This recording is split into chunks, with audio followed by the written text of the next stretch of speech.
అప్పుడు ఉన్నాళ్ళు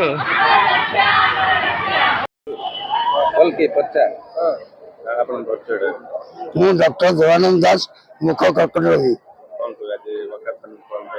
ମୁଁ ଗତ 10 ବର୍ଷ ହେଲା ମୁଖ କର୍କଟ ରୋଗରେ ପୀଡ଼ିତ ହେଲା ପରେ ମୁଁ ଜାଣିଲି କର୍କଟ ରୋଗ ଭୟଙ୍କର।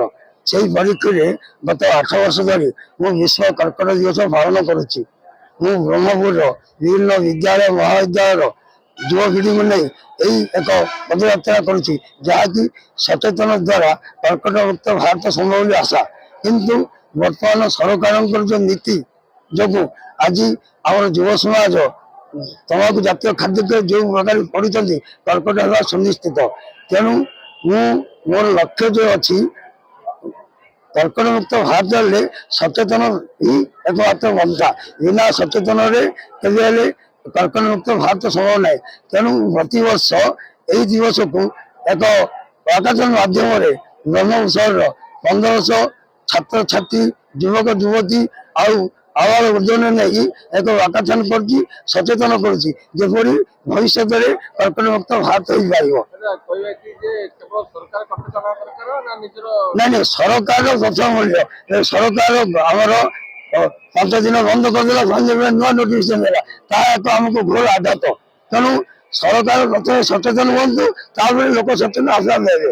ଆଉ ଲୋକ ସଚେତନ ହେଲେ ଯୋଉ ଦିନ ସଂଗ୍ରାମ ହବ ସେଇଦିନ ହିଁ ତମାଖୁ ବନ୍ଦ ହବ ଆଉ କର୍କଟ ମୁକ୍ତ ଭାରତ ହେଇପାରିବ। ଆଜି ବିଶ୍ୱ କର୍କଟ ଦିବସ ସାରା ବିଶ୍ୱରେ ପାଳନ କରାଯାଉଛି।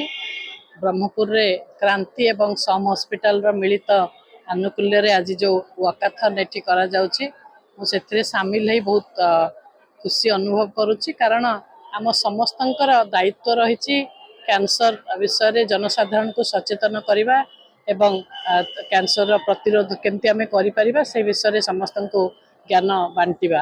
ଆଉ ଏଥିରେ ବହୁତ ସ୍କୁଲ ପିଲା ଏବଂ ସ୍କୁଲ ପିଲାମାନେ ଆସିଛନ୍ତି।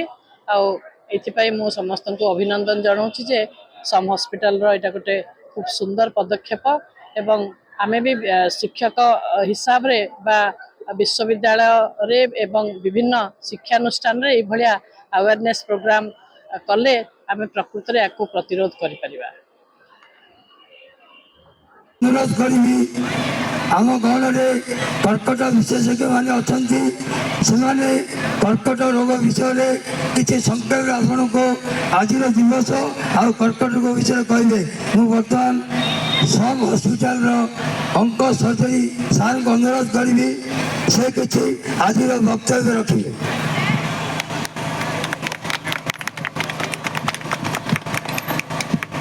ସମସ୍ତଙ୍କୁ ଧନ୍ୟବାଦ। ପଞ୍ଚାସୀନ ଅତିଥିବୃନ୍ଦ ଏବଂ ଉପସ୍ଥିତ ପିଲାମାନେ ଏବଂ ଆମ ହସ୍ପିଟାଲର ଆମର କର୍ମକର୍ତ୍ତାଗଣ, ଆଜି ୱାର୍ଲଡ କ୍ୟାନ୍ସର ଡେ, ଯେଉଁଟା ବିଶ୍ୱ କର୍କଟ ଦିବସ। ତ ୟାର ଥିମ୍ ରହିଛି ୟୁନାଇଟେଡ୍ ବାଇ ୟୁନିକ୍।